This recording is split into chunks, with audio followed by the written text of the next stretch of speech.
Namaste everyone. Welcome to Lessons with Lakshmi. Today we'll be discussing about the poem Where the Mind is Without Fear by Rabindranath Tagore. Let us know a little bit about the poet Rabindranath Tagore. He was a Bengali poet, short story writer, song composer, playwright, essayist and painter. He was the author of Gitanjali and its profoundly sensitive, fresh, and beautiful verse.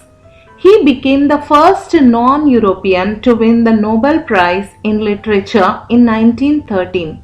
Tagore lived during the time when India was ruled by British.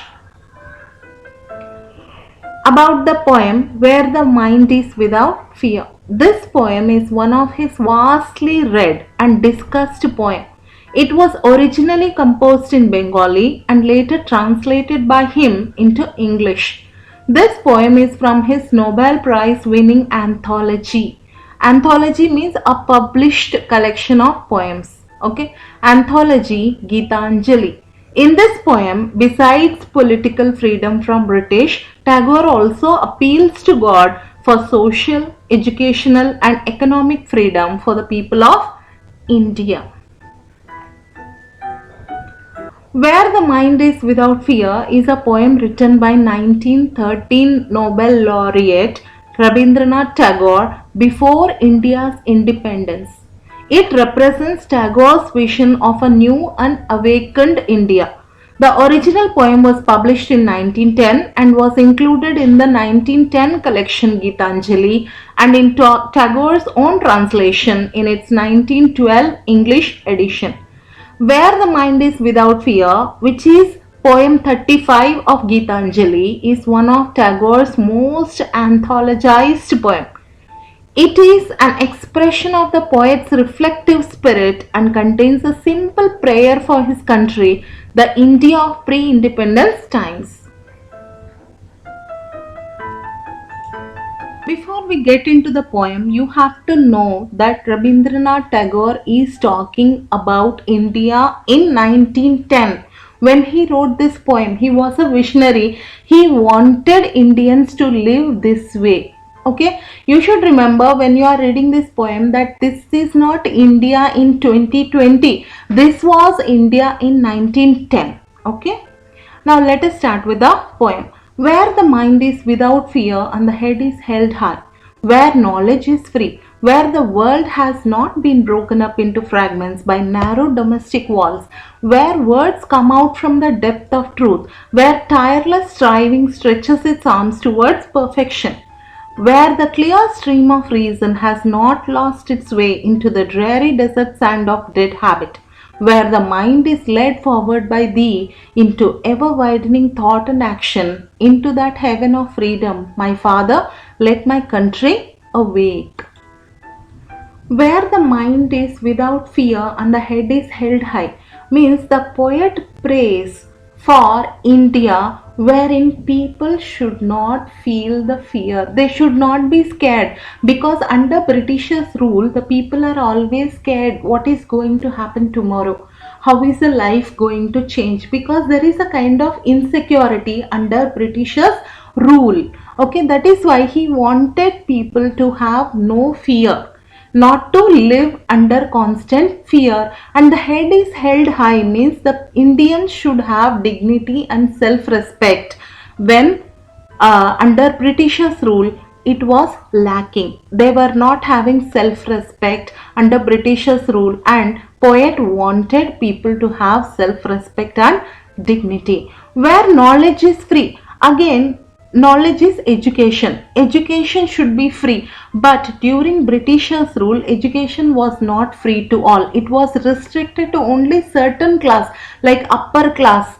It was restricted to them because Britishers wanted some people to work in offices to help them in their work. So only certain people were given education and all the others were not allowed to be educated. So here poet wanted an India where education should be free for all. Now if you see, we have right to education, which is a fundamental right. Okay, so whatever he envisioned, we are having it now. Where the world has not been broken up into fragments by narrow domestic walls. Now he is saying, he is not only talking about India, he is talking about the world. The world should not be broken up into fragments, should not be partitioned into small parts by narrow domestic walls. What are narrow domestic walls? These refers to division depending on the religion, caste, creed, race, etc. That means when Britishers ruled India, they ruled by divide and rule policy. Means what did they introduced unrest among the religions, among the Hinduism and Islamism. They introduced unrest. What did they do? They instigated certain religion, and the religions fought among themselves, the people fought among themselves, and here the Britishers were the cat with the cream. So here that should not happen. Here poet is saying the world should not be divided into fragments because of this differentiation, because of this division of religion, race, caste or creed created by the people, because it is superstitious and people will not live in unity. Where words come out from the depth of truth means the people in India should be truthful. When they talk, they should talk truthfully. They have to live honest lives. They should not be scared to live an honest life and tell truth, have a truthful life. Where tireless striving stretches its arms towards perfection. Now, see, India did not get independence overnight. More than 200 years. Britishers ruled India more than 200 years. That means Indians were striving for independence for a very long time, for more than 100 years. When it comes to 1910, for more than 100 years, Indians were striving for independence. And here, poet encourages people that they should continue to strive, continue to struggle for independence and to seek perfection. Okay, so he says Indians have to continue to struggle towards their goal. What is that goal? Independence. So here, finally, until Indians reaches their goal, they have to continue to struggle. Okay, where the clear stream of reason has not lost its way into the dreary desert sand of dead habit. Now here he uses metaphor for reason as clear stream and habit as a dead. Now here clear stream means what? Water that is pure and not contaminated. Same way your reason also has to be pure, it has to be clear, it has to be logical and practical, and it should not lose its way into dreary desert sand. What is dreary? Dull, monotonous. Desert sand means what? It is dead, it is not alive. The desert sand is not alive because there are no plants over there, of dead habit. Now here dead habit are superstitious beliefs that are harmful, that are introduced by old people, which are harmful, the old traditional rituals and customs that are harmful. We should not blindly follow them. We have to have a logical thinking before following such traditional customs. Okay, traditions or customs, we have to have a clear thinking instead of losing our way into these dead habits. Where the mind is led forward by thee is God here. He is saying man's mind should be led forward by God into what? Into ever widening thought. Ever widening thought means has a broad mindedness, not narrow mindedness, and it has to move forward means it has to progress and achieve better thoughts and actions into that heaven of freedom. What is heaven of freedom here? Condition of total freedom, good thoughts, good words, and good deeds while respecting those of others. Now, previously he said there should not be world should not be fragmented because of narrow domestic walls. So same thing he is saying here. You have to have an ever widening thought. You must have a broad mind and accept others as they are. And finally, he is saying, my father, let my country awake. He is saying the people should come out of their ignorance. They should come out of their slavery from the British rule, and they have to fight for their rights. Let us know the rhyme scheme used in the poem. There is no rhyme scheme in the poem, and the poem is a free verse. Let us look at the figures of speech used in the poem. Now, if you see, each and every line of the poem starts with the same word where. Now, more than two lines start with the same word, then the figure of speech used is called as anaphora.